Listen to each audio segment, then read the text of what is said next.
So my name is Mickey Jachuck. I am a cardiologist and clinical director for emergency care and medicine at South Tyneside Hospital. I first heard about Pathways about 2 years ago, and obviously the experience in Canterbury was well publicised, and the sort of opportunities and developments that had been achieved over there was something I think we were keen to try and replicate here.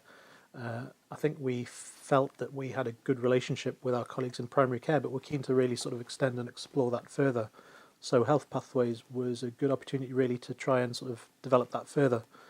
Um, in terms of engagement with my colleagues in secondary care, I think it's fair to say that initially there was a little bit of hesitancy at first. I think a lot of opinions seem to reflect the fact that people thought it was just another set of guidelines, but obviously once you get into the detail of it and start looking at the process of putting the pathways together, it's quite a lot more than that.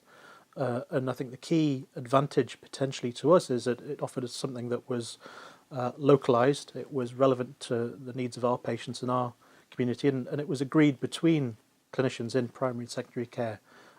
Ultimately, what I think we're looking to do is reduce the amount of variation that we have seen in the past and make sure that for me as a secondary care clinician, that the patients that I see in hospital, either in my clinic or on the wards or the admissions unit, need to be there, and that I have the right information to be able to make the right decisions for them when I see them, and to really sort of get the best use of the time and resource available for us.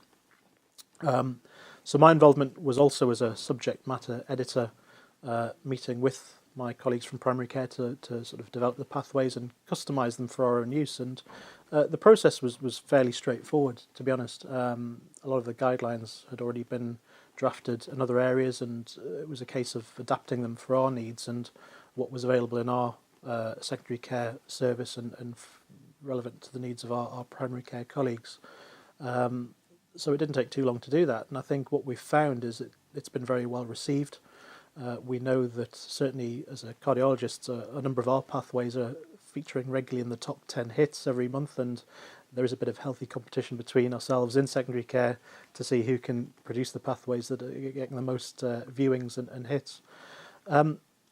We are starting to see some of the impact as well. I think just over a year on now, having had the pathways up and running, we have certainly seen some variation in referrals. We are seeing slightly fewer referrals coming through. We're doing some work looking at the quality of these referrals, and there is a feeling that the types of referrals coming through are certainly more relevant. We're not seeing necessarily as many referrals that previously we wouldn't have thought as being something that needs to be seen in secondary care. So it will be useful to see how that pans out in terms of looking into the detail of what's happening as a result of the health pathways.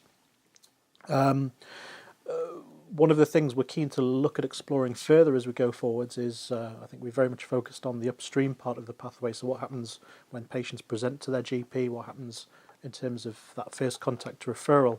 And one of the areas I think that potentially is an opportunity to look into more detail and explore further is that sort of downstream aspect. So what happens when patients go back into primary care? What more can we use the pathways for to try and support our colleagues in primary care to manage those patients in the community to prevent either readmission or referral?